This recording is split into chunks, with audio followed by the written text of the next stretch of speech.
Jamaica lies in ruins. Nearly $9 billion erased overnight and thousands of lives turned upside down. In this video, we are going to look at Jamaica's 12 to 24-month rebuilding plan after Hurricane Melissa. We'll take you through the three critical phases: emergency response, short-term reconstruction, and long-term resilience building. You'll discover how authorities and international agencies tackle debris, power outages, and housing devastation, and how tourism and agriculture could rebound. Experts also reveal the financial and logistical hurdles of rebuilding nearly half the island's GDP worth of damage. By the end, you'll understand why Jamaica's recovery is not just a local story. It's a global case study in resilience.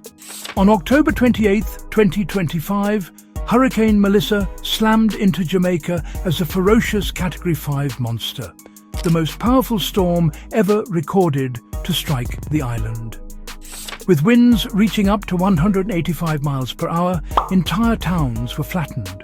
Roofs ripped off, homes submerged, streets flooded, and vital power and water supplies severed across vast regions. Among the hardest hit areas were the western parishes such as St. Elizabeth, Westmoreland, and the historic coastal town of Black River, communities that now stare at ruin. In the aftermath, officials estimated that more than 4.8 million tons of debris lay scattered everywhere. On roads, blocking hospitals and schools, choking farmland, and burying houses under wreckage. By early November, damage assessments by agencies including the World Bank and Inter-American Development Bank placed the total cost of physical destruction at approximately US $8.8 billion, nearly 41% of Jamaica's 2024 GDP. It's a level of destruction that demands an unprecedented recovery effort.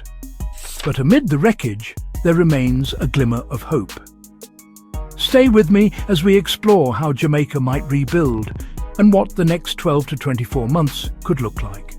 The recovery of Jamaica can be thought of in three sweeping phases: the immediate emergency response, a focused short-term rebuild, and a deeper long-term reconstruction. Each stage carries its own hurdles, but also unique opportunities for transformation. Phase 1: emergency response and clearing debris. In the first weeks after Melissa's fury, the island's top priority must be clearing the rubble. Literally millions of tons of wreckage.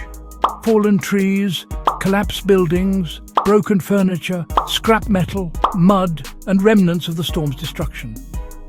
With 4.8 million tons estimated, this translates into roughly 480,000 full truckloads of debris needing removal, a logistical nightmare requiring heavy machinery, manpower, and careful coordination. Teams must reopen blocked roads and paths, enabling ambulances, aid convoys, and basic transport to reach communities long cut off. At the same time, restoring essential utilities becomes critical. In some zones, as many as 70 to 75% of households lost power and water. Hospitals, shelters, and emergency centres took priority, with restoration crews working around the clock. By mid-November, officials reported that electricity had returned to about 85% of households in less damaged regions. A vital relief, though many rural and coastal areas remained without power. Water lines too were being fixed slowly, but clean water and sanitation remained scarce in many zones, raising alarm over sanitation and public health risks. Meanwhile, the human toll demanded urgent attention. Many hospitals were flooded or damaged beyond use. As part of the emergency response, a mobile hospital unit from Spain was deployed, capable of treating up to 200 patients a day, performing surgeries and offering critical care where local health infrastructure had been wiped out. The arrival of such medical emergency support likely saved hundreds or thousands of lives. Countless families lost everything. Houses destroyed or rendered uninhabitable meant tens of thousands displaced, left to survive in temporary shelters, informal housing, or the homes of relatives. Organizing long-term sheltering was nearly impossible given the scale of destruction. The immediate months would see families living in limbo, waiting for debris to be cleared and basic services restored. Even in those early days, it was clear. This wasn't just about cleaning up destruction. It was about saving lives, restoring dignity, and giving people a chance to hope. Yet even as emergency crews battled debris and chaos, something far bigger was about to emerge. Because when the dust settles, the real test begins.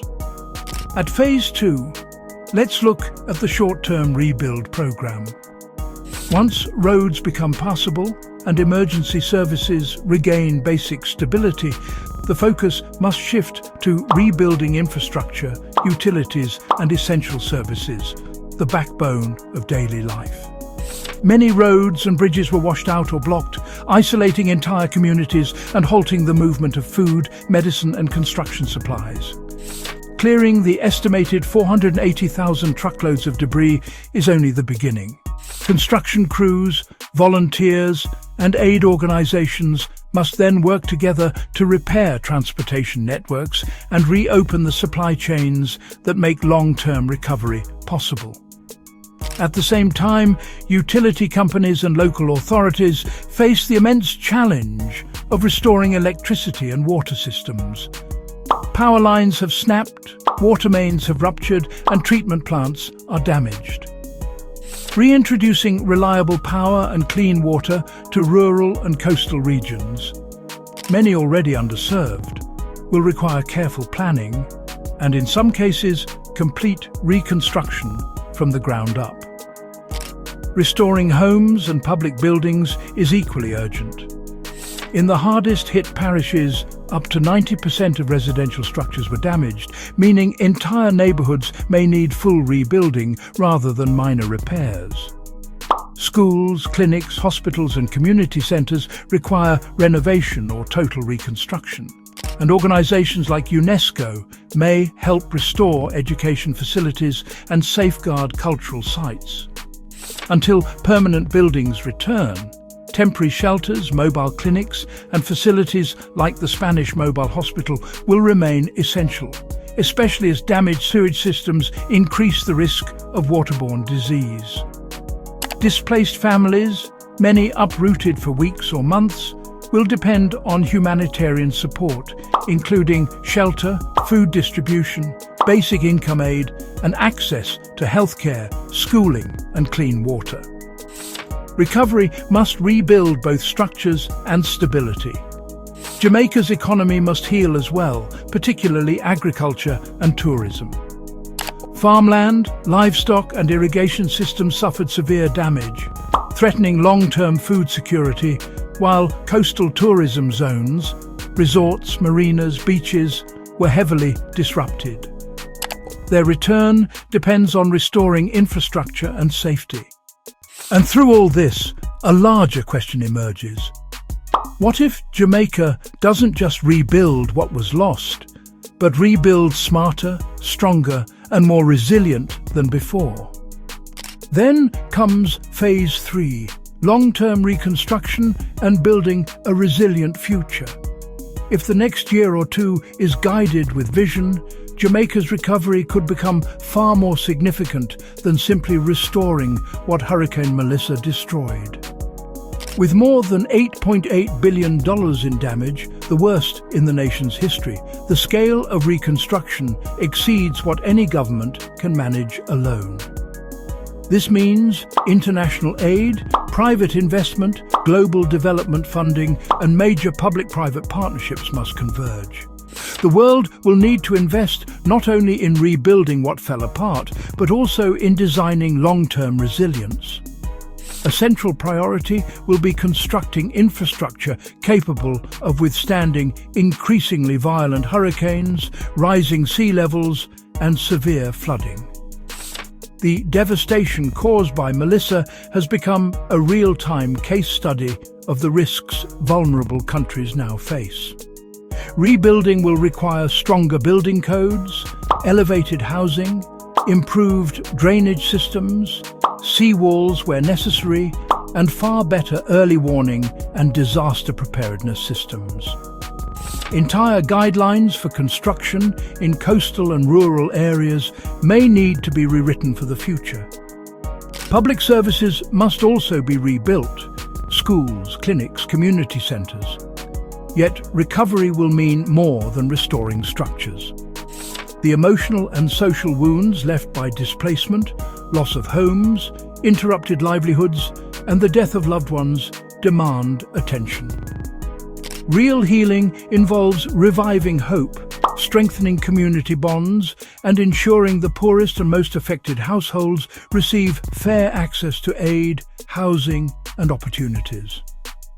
Long-term recovery also stretches into Jamaica's key industries. Agriculture may need redesigned irrigation networks, climate-resilient crops, rebuilt livestock systems, and improved access to microloans or alternative livelihoods. Tourism will need safer hotels, restored beaches and marinas, and perhaps a shift toward more sustainable, community-centered models. Here lies the deeper twist.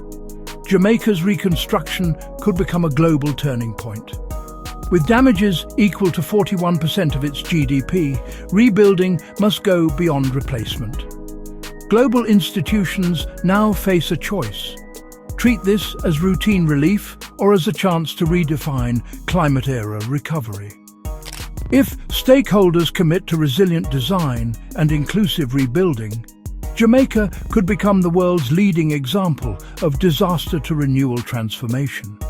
Hurricane Melissa has left Jamaica in ruins, but the coming 12 to 24 months could determine whether the nation simply recovers or becomes a global model for climate-resilient rebuilding.